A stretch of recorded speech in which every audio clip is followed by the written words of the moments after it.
Honourable supreme court का मानना था पति और उसके परिवार वालों को डिफेम किया। उसके बाद आती हैं वो दो ऐसी डायरेक्शन जो कि पति पत्नी के कॉम्प्रोमाइज में नहीं थी, ताकि 498 के दुरुपयोग को रोका जा सके। नमस्कार दोस्तों, लीगल गुरुकुल में आप सभी का बहुत बहुत स्वागत है, जहां मिलती है आपको सही लीगल नॉलेज और सही लीगल एडवाइस। दोस्तों, सन 2022 में इलाहाबाद हाई कोर्ट की एक बहुत ही इम्पॉर्टेंट जजमेंट आई थी, जिसमें इलाहाबाद हाई कोर्ट ने 498A के मिसयूज़ को रोकने के लिए, कंट्रोल करने के लिए कुछ बहुत ही इम्पॉर्टेंट गाइडलाइन जारी करी थी। जैसे कि 498 का केस फाइल होने के 2 महीने तक किसी भी तरह का कोई अरेस्ट नहीं किया जाएगा।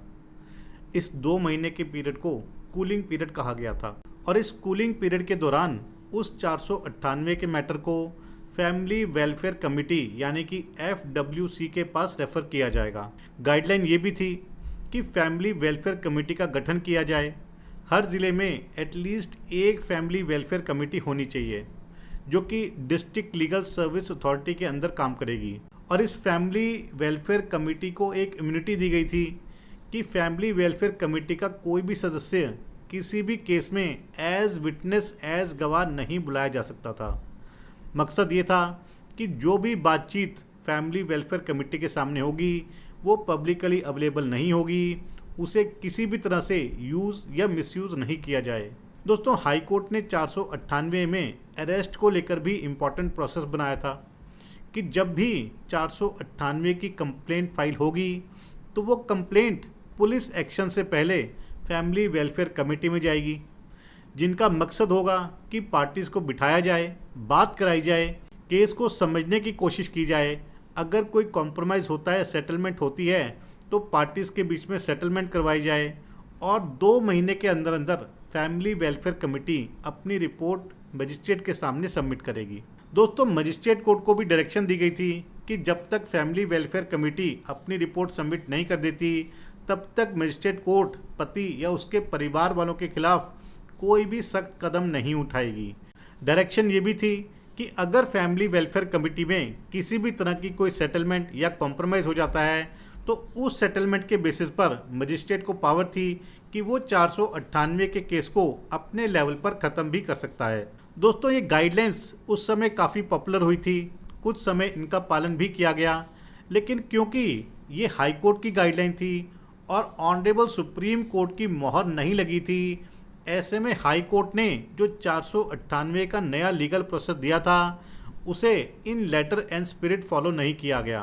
दोस्तों, हाई कोर्ट के द्वारा वो केस डिसाइड करने के बाद वो केस पहुंचा ऑनरेबल सुप्रीम कोर्ट, और ऑनरेबल सुप्रीम कोर्ट ने न केवल उस केस को डिसाइड किया, बल्कि हाई कोर्ट के द्वारा जो प्रोसेस के बारे में बताया गया था, जो 498 के मिसयूज़ को रोकने के लिए गाइडलाइन दी गई थी, उसे भी एक तरह से ऑनरेबल सुप्रीम कोर्ट ने अप्रूव कर दिया। दोस्तों, इस केस में ऑनरेबल सुप्रीम कोर्ट ने 2 नई गाइडलाइन और जारी की गई, जहां पर ऑनरेबल सुप्रीम कोर्ट के हिसाब से पत्नी के द्वारा पति और उसके परिवार वालों की डिफेमेशन की गई, और जहां पर पत्नी ने अपनी पोस्ट, जो कि पत्नी एक सरकारी पोस्ट पर थी, उसको मिसयूज़ किया गया था, उसको लेकर भी ऑनरेबल सुप्रीम कोर्ट ने सख्त हिदायत दी हैं और गाइडलाइन जारी करी हैं। दोस्तों, वीडियो बहुत ही इंपॉर्टेंट है, इसलिए आपने वीडियो को अंत तक ज़रूर देखना है। यदि आपने अभी तक चैनल को सब्सक्राइब नहीं किया है तो चैनल को सब्सक्राइब कर लीजिए, साथ ही नोटिफिकेशन बेल आइकन दबा दीजिए। इन केस आपकी कोई भी लीगल समस्या है, लीगल प्रॉब्लम है,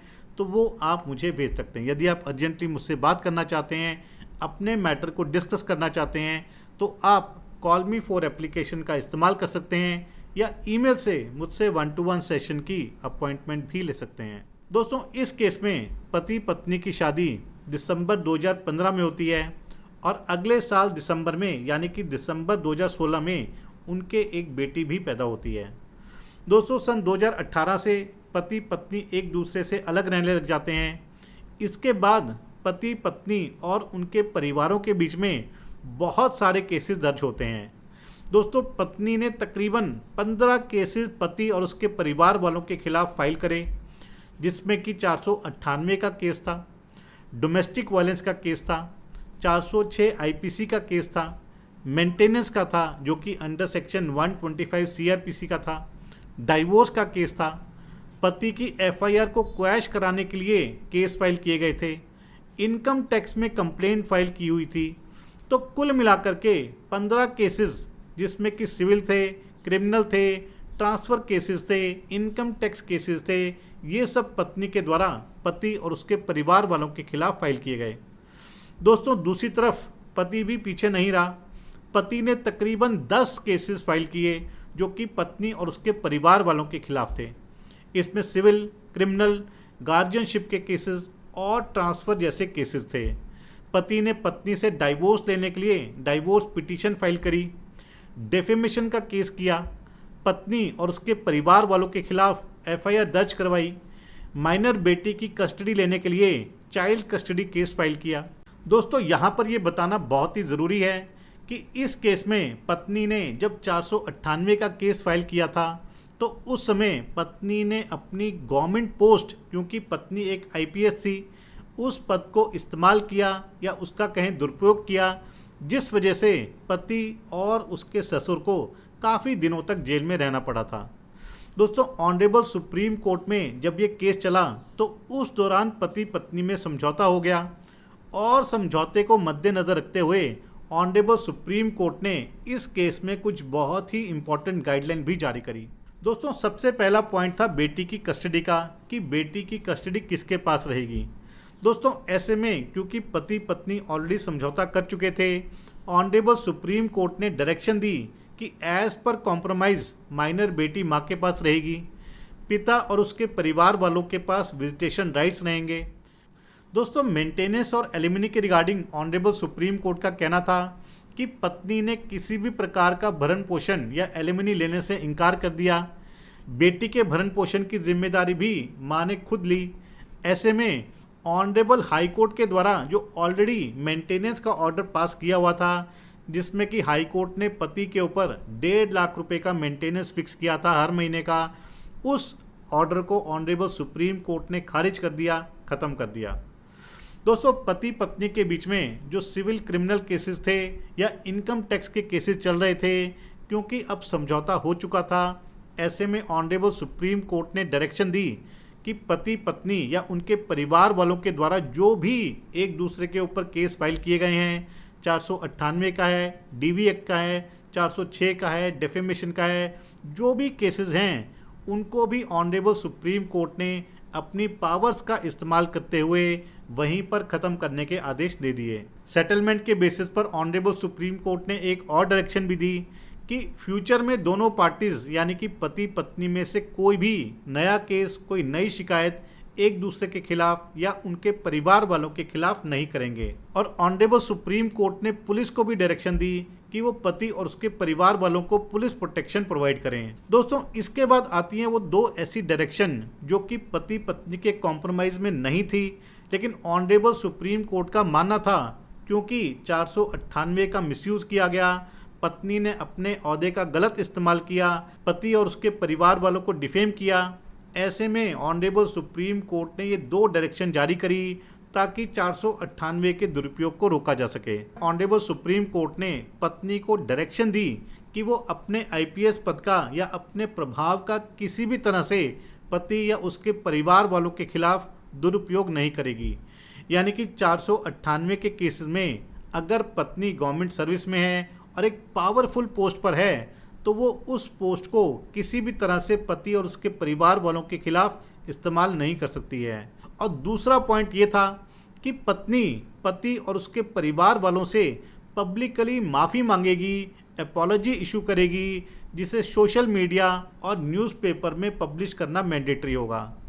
दोस्तों, ऑनरेबल सुप्रीम कोर्ट ने न केवल माफ़ी मांगने की डायरेक्शन दी, बल्कि किस तरह से माफ़ी मांगनी है, उसमें क्या क्या लिखा होगा, ये भी ऑनरेबल सुप्रीम कोर्ट ने खुद ही ड्राफ्ट करके दिया ताकि किसी भी तरह का कोई डाउट ना रह जाए, माफ़ी में किसी भी तरह की कोई गुंजाइश ना रह जाए और माफ़ी लगनी चाहिए, कोई खाना पूर्ति नहीं होनी चाहिए।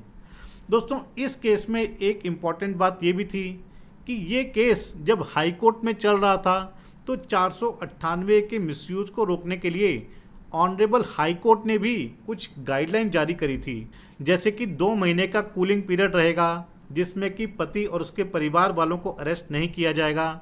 फैमिली वेलफेयर कमेटी का गठन किया जाएगा जो कि मैटर को स्क्रूटिनाइज करेंगी और 2 महीने में अपनी रिपोर्ट सबमिट करेंगी।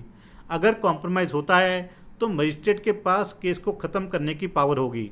दोस्तों, ऑनरेबल सुप्रीम कोर्ट ने अपनी मौजूदा जजमेंट में हाई कोर्ट की उन डायरेक्शंस के बारे में कोई भी नेगेटिव टिप्पणी नहीं करी। ऑनरेबल सुप्रीम कोर्ट ने इलाहाबाद हाई कोर्ट की गाइडलाइंस जो कि 498 के मिसयूज़ को रोकने के लिए बनाई गई थी, उनको हरी झंडी दिखा दी है, उनको अप्रूव कर दिया है। अब देखना ये होगा कि इलाहाबाद हाई कोर्ट की वो गाइडलाइंस ग्राउंड पर कितनी इम्प्लीमेंट की जाती हैं। क्या पति को कूलिंग पीरियड दिया जाएगा? क्या 2 महीने के लिए 498 के केस में अरेस्ट नहीं किया जाएगा? क्या मैटर को फैमिली वेलफेयर कमेटी में भेजा जाएगा? या फिर और जजमेंट्स की तरह ये जजमेंट्स भी बस एक न्यूज़ बनकर रह जाएगी और जैसा 498 में चल रहा है वैसा ही चलता रहेगा? दोस्तों, इस केस इस जजमेंट पर आपके क्या विचार हैं ज़रूर शेयर कीजिएगा। यदि आपकी कोई लीगल समस्या है, लीगल प्रॉब्लम है, तो वो भी आप मुझे भेज सकते हैं।